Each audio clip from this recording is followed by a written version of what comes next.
I'm Bert, and I'm here with my M2 on this beautiful day with this beautiful view as the sun is beaming into my eyes. And I've now had my M2 for just a little over a year, and I've really gotten to know this car very well during my year of ownership. There are a few quirks and features, as they say, that really just do bother me with this car. So I'm gonna go over what those are. There's 4 things that they bother me with this car. Now, the first thing is the lack of options. So this is before you even purchase the car. It bothers me how few options there are on the M2. So typically the only real options you have on the car are the color and the transmission option. Now, there are some things that you could change up, like a few aftermarket parts, but as a whole, really the only option you have on this are color, transmission, and then there's like the executive package, which gives you like a few features, but that's it. There's nothing else. And side note, this car is absolutely disgusting. Please ignore that. I made a whole video on why my car is filthy. If you're interested, please watch that. Now, one of the cars I was considering buying before I bought this M2 was the M4. Now, one of the nice things about the M3 and M4 is they actually have a lot of different options. This car, for example, doesn't have any real options, at least in this year, for the roof. Whereas the M4, you could get a sunroof, or you could get the carbon fiber roof. You could get different seats inside, so you can get ones that aren't completely leather, whereas these ones you only get leather. You could get different color interior, and there's just a lot more options. You have different assist packages, lighting packages. You have all these different options, and it is honestly a bit disappointing having an M2 that doesn't really have any options. Like, this thing's fully loaded, and fully loaded is executive package. That's it. That is considered fully loaded on an OG M2. Whereas with the M3 and M4, you're like, wow, that's a really nice M3 and M4. I wonder what color interior they got.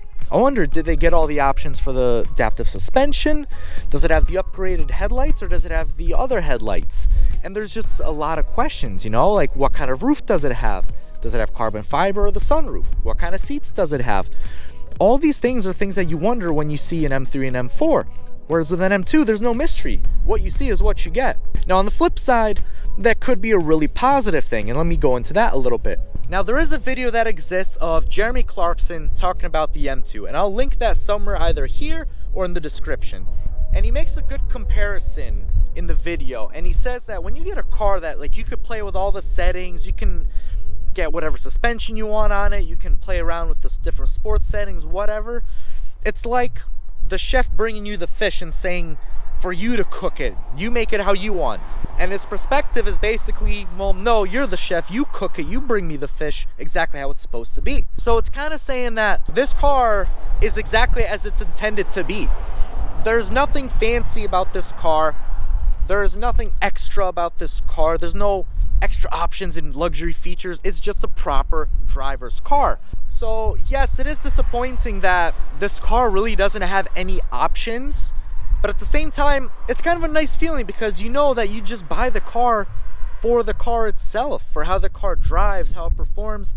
There's no extra luxury, no extra nonsense. So yes, it's a quirk that is a bit disappointing with the M2, but at the same time, it's kind of a positive in a way. Okay, so the next thing that really bothers me about this car is this button right here, Max AC.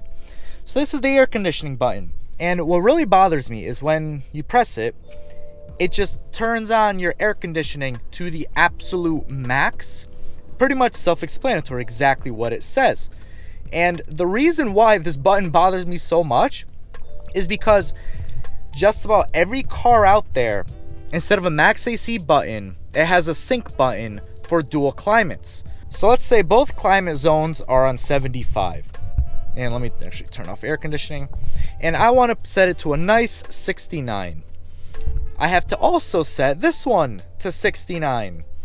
And it doesn't seem like a big deal, but it's just the most inconvenient thing when you're driving alone and you just have to like turn your knob to 60 degrees, and then you also have to turn this one to 60 degrees.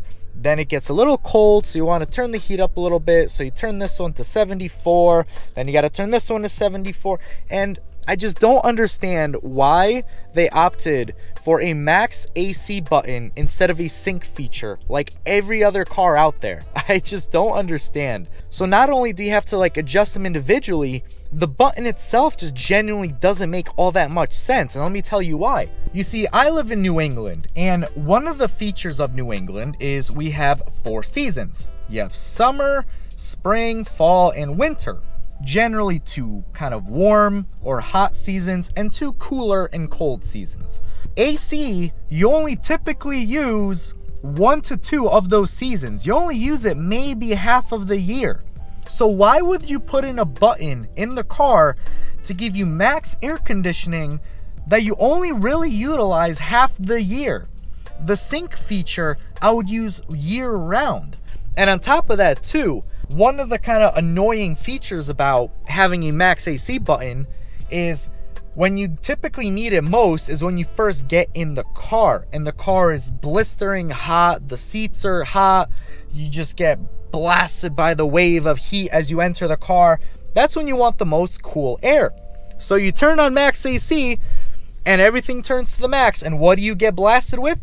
More hot air that's in the pipes that hasn't yet been cooled down. It defeats the purpose. Why include this? I have no idea, but it is probably the most annoying thing about this car as far as like a quirk perspective. Of all things that could bother me inside this cabin, that bothers me the most, the max AC button. So the next thing that I want to complain about is these seats.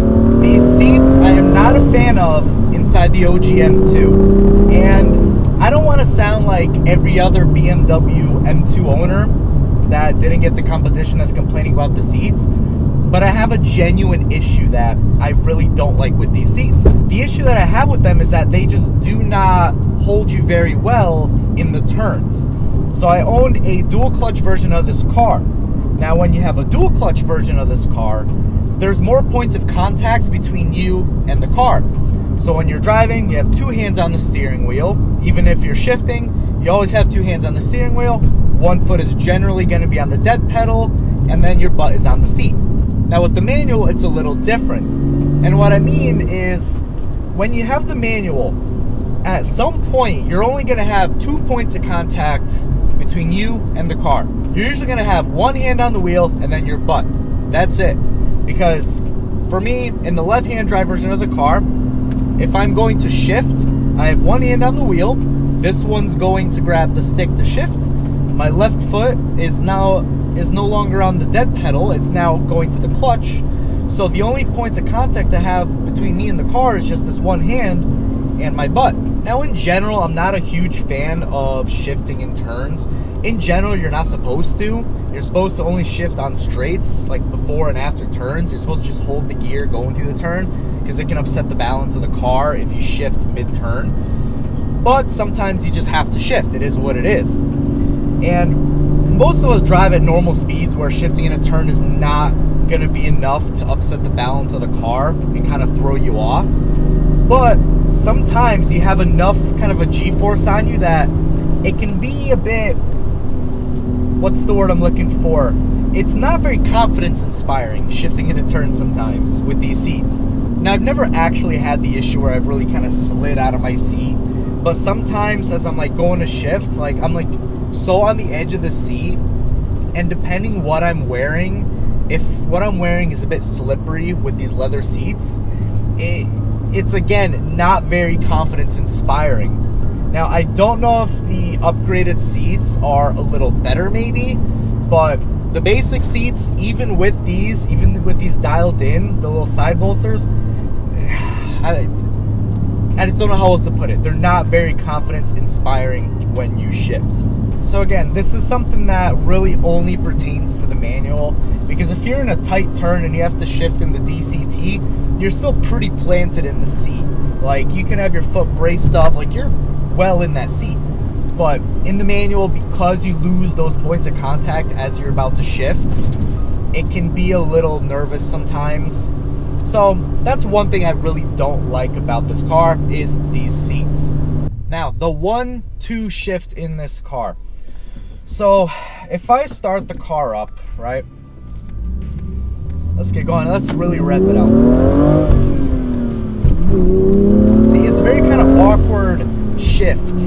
And if you dump the clutch before the revs drop, it's a very kind of violent jerk, and it's not the good kind. It's a very like unhealthy jerk. Like if you have the dual clutch version of the car and you shift, it gives you that violent jerk, but it's like a healthy, like boom boom boom, like lightning quick shift kind of a jerk. When you just dump the clutch in this car, it doesn't feel very good. It doesn't feel very healthy. That's what happens when you just dump the clutch. Now let me give you a shift where you wait for the revs to drop and you actually do what you in theory are supposed to do. Let's get moving here. So let's rev it out. And that's how long you have to wait for the revs to drop properly to where they're supposed to drop between the 1-2 shift. So supposedly if you get a clutch delete, the clutch delay valve, whatever the thing is called, it's the little valve that delays between releasing the clutch and when it actually releases and does what it's supposed to. If you delete that and remove it from the car, supposedly it makes it a lot better and that problem goes away. Now that problem is not nearly as prevalent in the other gears. It's really just that 1-2 shift that is the big kind of janky one, you know? So those may not have been the best examples of those shifts of the 1-2, but as a whole, I hope you guys kind of understand what I'm getting at. It is a very slow shift. Now the other argument too is that the first gear is really only meant to get you moving, and then you go into second and that's really when you start ripping it. And generally that's what I'll try to do, but that's not always possible, and sometimes you just really need to go. So that really is my biggest problem that I have with this car, genuinely, is the 1-2 shift.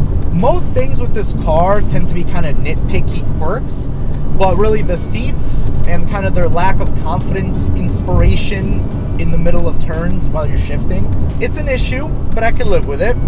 But that 1-2 shift, man, it's just not the best.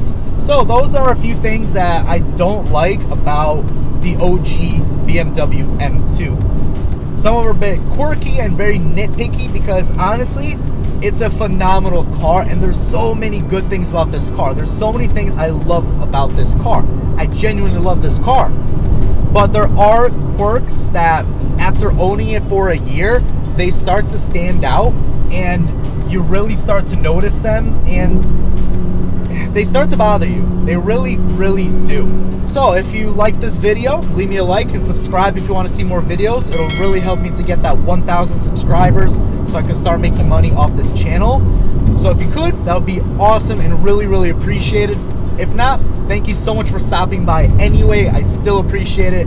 Hope you enjoyed the video. Thank you so much for watching.